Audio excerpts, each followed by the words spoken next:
And welcome back to another video. And today I'm going to be showing you guys how to make your very own custom floating desert islands in Minecraft. And we are using the World Edit and Voxel Sniper server plugins just like we did for the basic floating islands tutorial. And without further ado, let's get right into it. So today we are going to need the wooden axe for World Edit commands, gunpowder and the arrow for Voxel Sniper, and the blocks we're going to be using for the island goes as follows. For the base of the island itself, we're going to be using stone, andesite, cobblestone, and clay. And for the sand and sandstone variations, we're going to use normal sand, end stone, smooth sandstone, sandstone. Then on top, we're going to be using the cactus and the dead bush. So we're going to start out by using the gunpowder for Voxel Sniper, and we're going to use the command /B/D1. Now what that does is it sets our brush command to the overlay tool with a depth of 1, so when we set the brush size to 5 by doing /B5, that means that we're going to be placing down discs with a diameter of 5. And then the last thing we need to do is set the voxel to stone by using /V_stone. Now when we click, it's going to have us just spawn in the disk with the specified dimensions that we did with the brush size of 5. So now we're going to go around spamming down this brush tool just to get kind of the shape of the islands we want. I'm going to kind of go for just a couple here. There's really no limit to how many islands you can do. It's just on how much time you want to spend on the project. And I think I'm going to go for about 3 of these islands, just with long skinny shapes, just because that looks better in the thumbnail.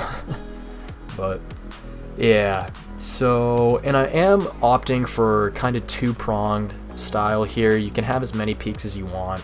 For the island in the center here, I'm just going to do one peak, but that's just a preference thing. It's all in what you're feeling for the project that you're working on.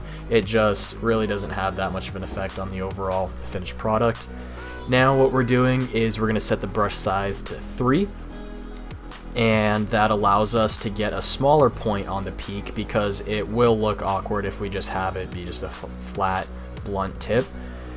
Then just get a couple more of these in here, and then like we did in the last video, we're going to go in by hand with the stone and cover over the tops here just to kind of make it more of a gradual peak itself, so it's not too awkwardly flat. I kind of like this style because it makes it look like the islands themselves have almost been ripped out of the ground, which really adds to the fantasy feel and makes it seem a little more realistic, even though we all know that this sort of thing is completely unrealistic. And last island here, there we go. Now what we're going to do is we are going to flip over all of these mountain peaks we have here so that they do look like the base of the floating islands we want. So now we're going to use World Edit to select a region that encompasses all of these peaks. So we're going to do //pause1 to set the first position over on this side. Then we're going to fly up into the top opposite corner here, and we're going to type in //pause2. We're going to do that now. Then we're just going to fly into the middle and copy these with //copy. Then we're going to set it to air just to remove all of these peaks because we don't need them anymore. We're going to look up to the sky, //flip to flip them upside down, and // paste -A to paste them in without the air blocks, and we get something that looks like this. There we go. Now, what we're going to do is we're going to need these surface blocks here to be too thick. That way when we overlay the top with sand, the sand's not going to fall down to the ground because sand is a block that's affected by gravity, and we do want sand to actually stay on the top so we don't get any awkward holes and just make it look like the way that we originally intended it to. So we need to select a region that encompasses all of the top of this stone here, but only the very top layer, because we are going to be stacking it on top of itself with pause 2.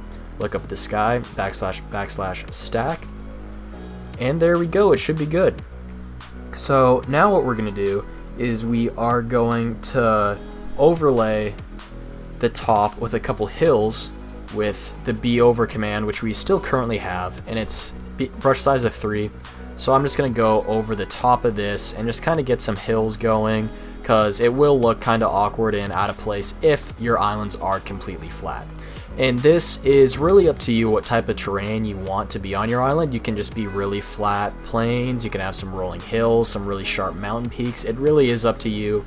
I'm going to kind of opt for a little bit more of a hilly design here, but again, it is up to you. It's all user preference, whatever you want to do and what you think will look best for your project.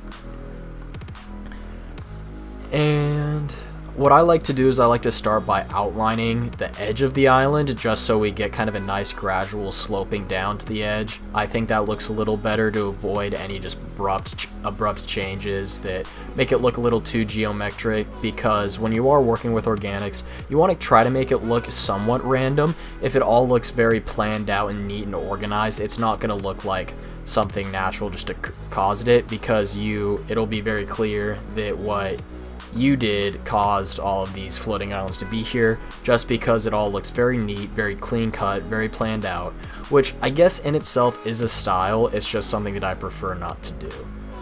So with that rambling out of the way, we are almost done with the last island. Just gonna add a big hill in the middle here, because I kind of opted for the hills in this whole project, but it's kind of hard when you're working with an area that is this small.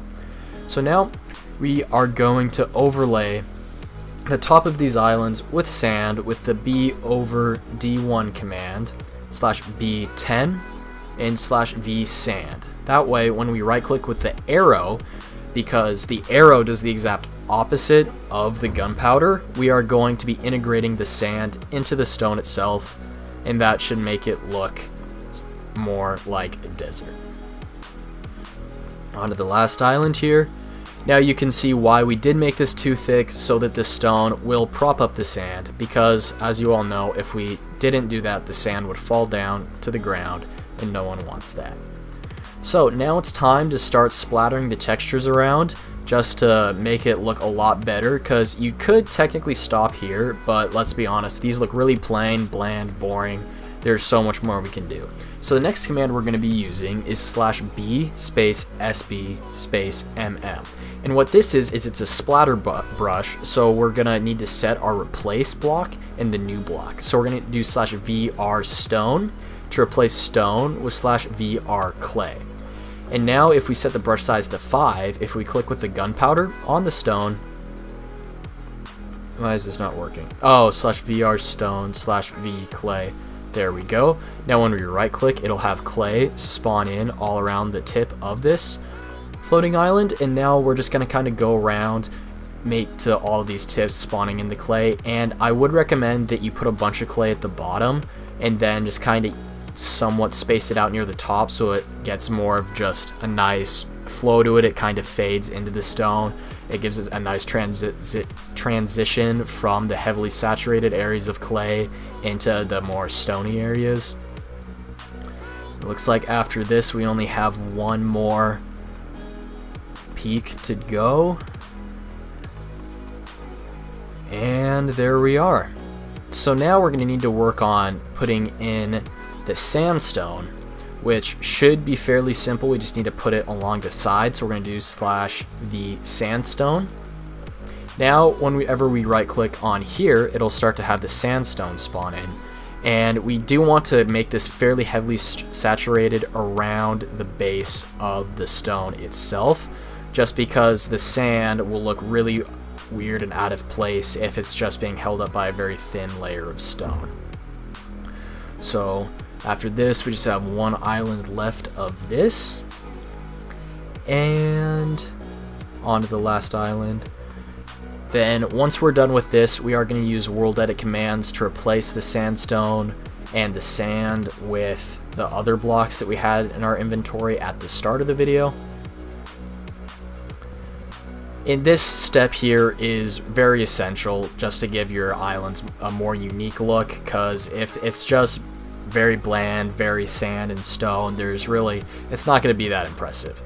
So once we select this whole region with pause 1 in this corner, we're going to fly down to the bottom corner on the opposite side and do pause 2.